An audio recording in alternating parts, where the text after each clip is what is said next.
Hello to all my divine soul family. पिछले video में हमने बिग चेंज, बिग शिफ्ट के बारे में बात किए थे। ये शिफ्ट इसलिए भी इम्पॉर्टेंट था क्योंकि परिवर्तन होना था। अभी जब हम लोगों को जगाया गया था, यानी हम अवेकन हो चुके थे, तो हमें ये पता नहीं था हम जा किस ओर जा रहे। हमें एक रास्ता मिला और हम चलते गए। मंजिल एग्जैक्टली कहाँ है ये हमें नहीं पता।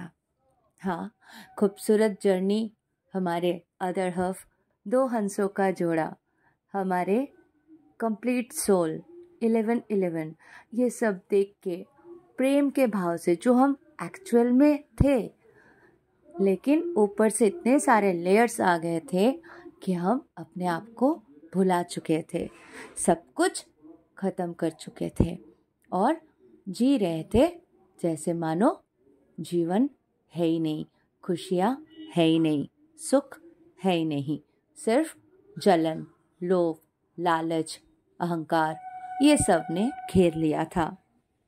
पर जैसे जैसे शिफ्टिंग होते गए, सबके कॉन्शियसनेस लेवल हाई होने लगे, जागरूक अवस्था में आने लगे, कलेक्टिव कॉन्शियसनेस, तो बहुत सारे डिवाइन सोल्स को हेल्प भी मिला और वो भी अपलिफ्ट करते गए। ऐसा कह सकते हैं 10 जन मिलके एक जन को अपलिफ्ट किए। मतलब जब 10 डिवाइन सोल या 100 डिवाइन सोल एक साथ होके काम करने लगे। एक साथ का मतलब ये नहीं कि एक रूम में या ऑनलाइन एक साथ में, मतलब कहीं पे भी, पर वो मेडिटेशन करने लगे, इनर वर्क करने लगे, अच्छे मंत्र के चैंटिंग करने लगे, घर के वातावरण शुभ करने लगे। तो क्या हुआ, कलेक्टिव में जब ये वाइब्रेशन बढ़ने लगी तो बाकियों को भी अपलिफ्टिंग में सहायता मिली। और सबसे बड़ी बात है, जिन आत्माओं के पास कॉन्शियसनेस लेवल ना के बराबर था, जो आत्माएं ऐसे ऐसे डायमेंशन से आए थे, जो डायमेंशंस में उनको वापस जाना है। लास्ट वीडियो में मैंने कहा रास्ते अलग हो गए।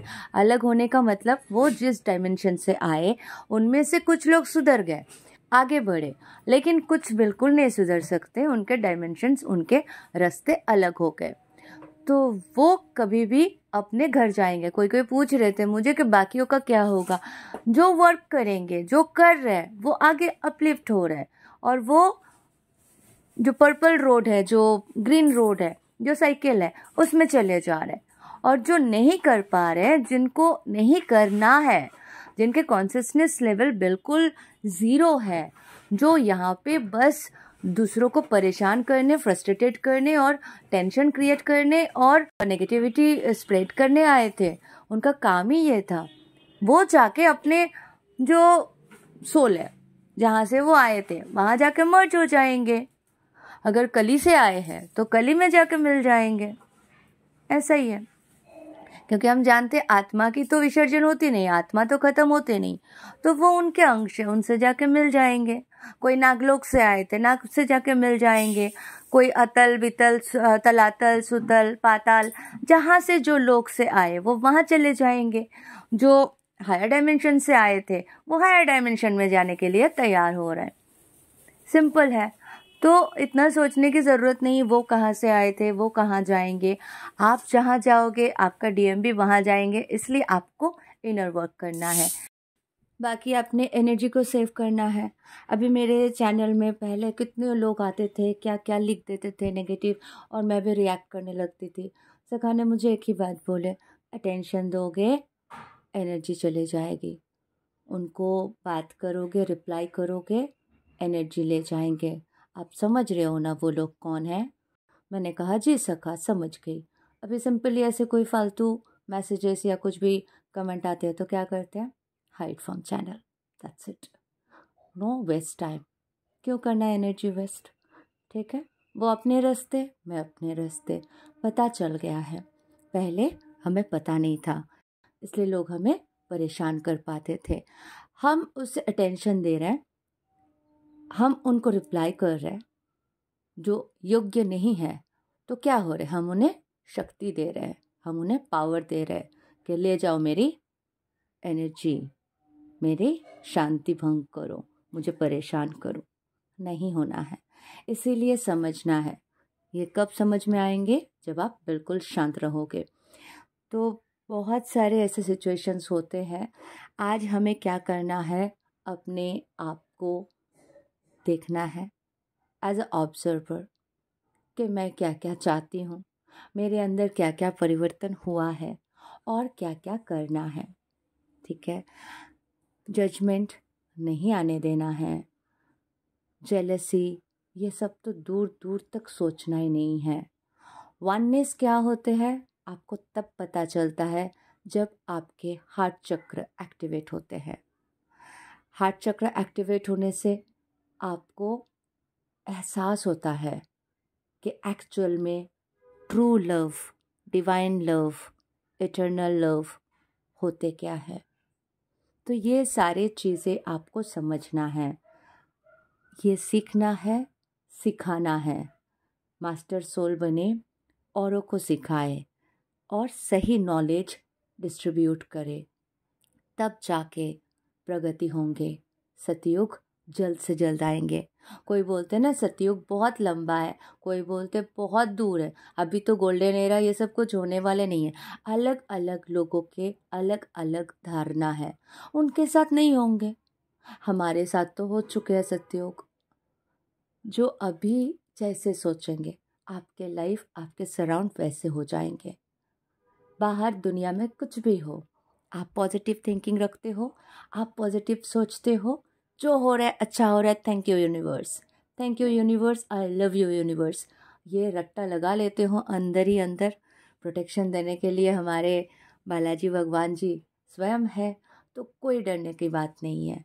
तो वो जो सूक्ष्म शरीर वाले बहुत सारे भारी आत्माएं, भूत पिशाच, जो सब हमें इतने वर्षों से परेशान कर रहे थे, अटैक्स कर रहे थे, सपने में आके, ड्रीम्स में आके, फिज़िकल लाइफ में, डीएम के अंदर जाके, डीएम के सराउंड में जाके जो कुछ भी कर सकते थे वो लोग किए।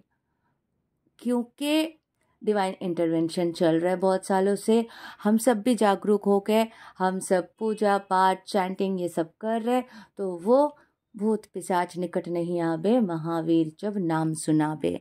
तो धीरे धीरे वो सब दूर भाग रहे।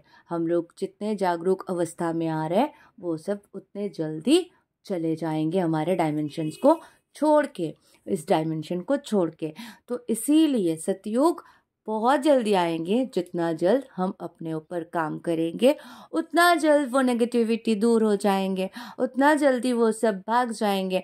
और जो साधु संत हैं, देव आत्माएं हैं, जो अच्छे अच्छे विचार रखते हैं, जो पॉजिटिव है, इनोसेंट है ना, वो सब फिर से अपनी ज़िंदगी में शांति, खुशियाँ, इन सब के साथ अच्छे से जीवन व्यतीत कर पाएंगे, अपार होंगे। ना खाने पीने की दिक्कत होगी, ना किसी चीज़ की कमी होगी, जो होगी अपार होगी। आज बोलते हैं ना पानी की कमी, ये दूषित, वो गंदगी फैला के रखे हैं। हम जितने जितने साफ करेंगे वो लोग उतने उतने दूर जाएंगे। जैसे वो नेगेटिव एंटिटीज़ इस लोक को छोड़ के निकल जाने लगेंगे, ऑलरेडी तो जा ही रहे, तो जब कंप्लीट हो जाएंगे तब सुख ही सुख, शांति ही शांति। कोई हमसे ईर्ष्या नहीं करेंगे, कोई हमें परेशान नहीं करेंगे। हमारे अंदर जो देवत्व भाव है, जो डिविनिटी है, वो और अच्छे से जागरूक हो जाएंगे, तो हम वननेस को फील करेंगे। अब वो उस डायमेंशन से आए हैं, वो भी हमारे साथ तो एडजस्ट नहीं कर पा रहे, उनके जैसे हम नहीं हैं। वो चाहते हैं उनके जैसे हम बने, पर हम नहीं बनते। द्वंद तो तभी बनता है। तो वननेस हम दिल से फील करें, उनके लिए भी ब्लेसिंग्स है, वो चाहे अपने डायमेंशंस में अच्छे से रहे और नॉलेज मिले, कभी उनका भी मुक्ति होगा, या तो उनको उसी लाइफ में अच्छा लगता है तो वो रहे। हमें वननेस का मतलब ये नहीं कि उनको हम खींच के लेके जाएंगे या हायर डायमेंशन में हम उनको खींचेंगे, खींच ही नहीं सकते ना। तो वननेस का मतलब ये नहीं है कि आप अपने आप को परेशान करो। ऑलरेडी हम डुअलिटी के जीवन देखे हैं, डुअलिटी के जीवन जिए हैं, अब ज़रूरी नहीं है, हम हो गए हैं ख़त्म। बाप रे बहुत सीख लिए, हमें वननेस ही चाहिए। वननेस मतलब लव, जॉय, बस। तो आप जब खुद से प्यार कर रहे हो, सब कुछ अच्छे से कर रहे हो, तो सराउंड में जो लोग हैं आपसे प्यार कर रहे हैं, क्योंकि आप लव अट्रैक्ट कर रहे हो। तो इस तरीके से इनर वर्क करें, परेशान मत होइए। कोई सिस्टर बोलते हैं कि क्या मैं अच्छा चैंटिंग नहीं करूं, कोई ऐसे पोस्ट आते हैं कि हमारे मेडिटेशन खरीद लो तभी आपके डीएम मिलेंगे। देखिए, मैं कभी भी किसी को जज नहीं कर सकती। जिसका जो काम है वो कर रहे, बाखूबी से निभा रहे हैं। डिवाइन है उनके साथ, वो जानते हैं कि क्या करना है। कुछ ढीठ डीएम और डीएफ है जिनके लिए ऐसे मेंटर्स ज़रूरी है। आपको लगता है मेरे पास पैसे नहीं है, मैं सिर्फ प्रभु का नाम करके अगर मुझे मेरा काम हो सकता है तो आप कीजिए, जज ना करें। जो जैसे काम कर रहे हैं करने दीजिए। आपको कोई समझ में आता है आप उनको सुनिए, आपको कोई समझ में नहीं आता है आप उनको सुनना बंद कर दीजिए। आपके ऊपर है, आपके ग्रोथ, आपके दिल, आपके सोच। क्योंकि आप किसी के भी बारे में कुछ भी जैसे ही सोचने लगते हो, मतलब आप उनको क्रिटिसाइज या जजमेंट के एनर्जी में पहुंच रहे हो। बहुत सूक्ष्म तरीके से विचार करें कि हमें किसी को कुछ भी नहीं कहना है। जिसका जो जीवन है, जो जैसा कर रहे हैं, जिसको जहाँ जाना है, जिसको जो खाना है, जिसको जैसे जीना है, जीने दो। आप अपना काम करो, अंतर्मुखी यात्रा करो, खुद पे फोकस रखो। That's it. मैंने मेडिटेशन सखा कृष्ण के आदेश से बनाया, अपलोड कर दिया है। बहुत सारे सिस्टर्स और ब्रदर्स को बहुत हेल्प मिले हैं। पर्सनली सेशन में आके बात किए, नॉर्मली मैसेज करके बात करते हैं, तो एक साथ कम से कम 100-150 लोग सत्य ही बोल रहे हैं, राइट। तो जब 100-150 लोगों को फ़ायदा हुआ है इन मेडिटेशन से, आप भी आंख बंद करके कर सकते हैं। क्योंकि ये जो म्यूज़िक है, जो भी एडिटिंग है, जो भी लिरिक्स है, लिरिक्स भ्राता गणेश ने दिया है, कंपोजिशन म्यूज़िक सखा कृष्ण ने दिया है। सिर्फ मैं एक मशीन बन के एडिटिंग किया, कॉन्सेप्ट को बिठाया और बोल के आप सब तक लेके आई। तो ये डिवाइन के दिए हुए गिफ्ट है, इसको आप इस्तेमाल करें। और जय श्री खाटू श्याम जी के जय, ये कहकर आज का वीडियो मैं यहीं पे समाप्त करूँगी। आप सबके लिए बहुत सारे प्रेम और बहुत सारे ब्लेसिंग्स बाबा माँ के तरफ से। आप सब खुश रहे और न्यू डायमेंशंस के लिए बहुत अच्छे से तैयारी करें। आगे की जो भी इम्पोर्टेंट अपडेट आएंगे तो मैं ज़रूर देती रहूँगी, ताकि आप सबको पता चले कि हम एग्जैक्टली किस ओर जा रहे हैं और कहाँ तक पहुँचे हैं। अभी तक तो सिर्फ गुड न्यूज़ ही आ रहे हैं, आगे और भी बहुत सारे गुड न्यूज़ आने वाले हैं, इसलिए मेरे साथ जुड़े रहे। Thank you so much, love you all, God bless you all.